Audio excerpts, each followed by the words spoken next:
आकर प्रतिदिन मांस खाया करता था। उसी समय गरुड़ भी उस पर टूट पड़ा, मांस खाने लगा।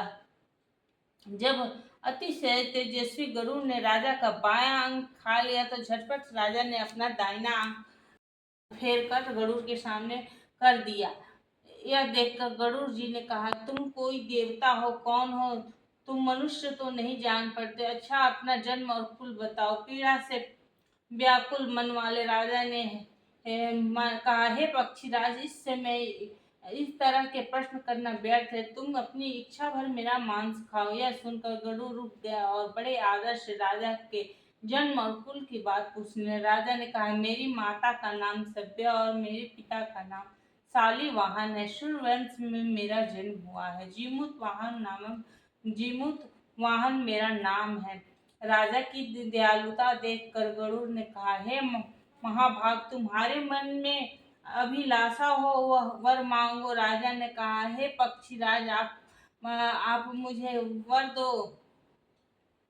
वर दे रहे हो तो वर दीजिए कि आपने अब तक जिन प्राणियों को खाया वो सब जीवित हो जाए। हे स्वामिन,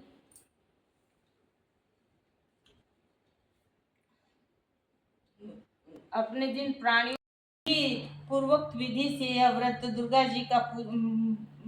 दुर्गा जी का पूजन करो, तुम्हें अभिलाषित फल प्राप्त होगा।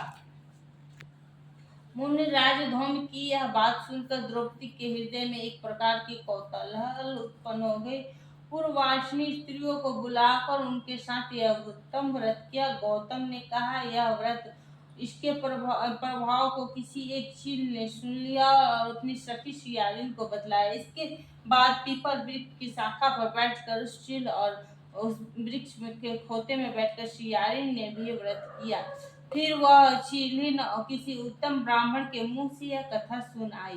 पीपल के खोते में बैठी हुई अपनी सखी को सुनाया। सियारिन ने आधी कथा सुनी और उसे भूख लग गई और वह उसी में सौ से भरे शमशान में पहुंची। उसने इच्छा भर मांस भोजन किया और चीलिन बिना कुछ खाए पिए रह गई और सवेरा हो गया। सवेरे वह गौशाले में गई, वहां गौ का दूध पिया। धौम्य ने कहा कि पक्षीराज गरुड़ राजा को वरदान देकर स्वयं अमृत के लिए नागलोक चले गए। वहां से अमृत लाकर उन्होंने मरे हुए मनुष्यों की हड्डियों पर बरसाया। ऐसा करने से सब लोग जीवित हो गए जिनको पहले गरुड़ ने खाया था। राजा के त्याग और गरुड़ की कृपा से राजा की दयालुता देखकर गरुड़ ने फिर कहा, मैं संसार के कल्याणार्थ एक और वरदान दूंगा। आज अश्विन कृष्ण सप्तमी से रहित शुभ अष्टमी तिथि है।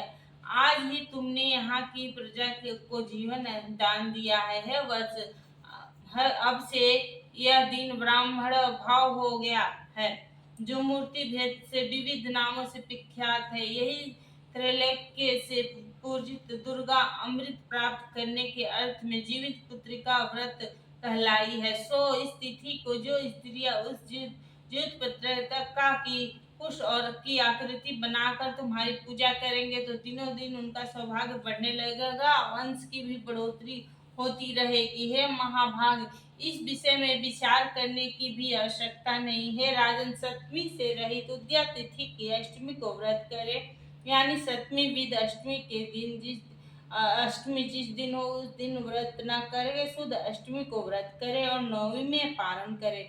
यदि इस पर ध्यान नहीं दिएगा तो व्रत का फल नष्ट हो जाएगा, सौभाग्य तो वश नष्ट हो जाएगा। और जीवित वाहन को इस तरह का वरदान देकर गरुड़ बैकुंठ धाम को चले गए और राजा भी अपनी पत्नी को साथ लेकर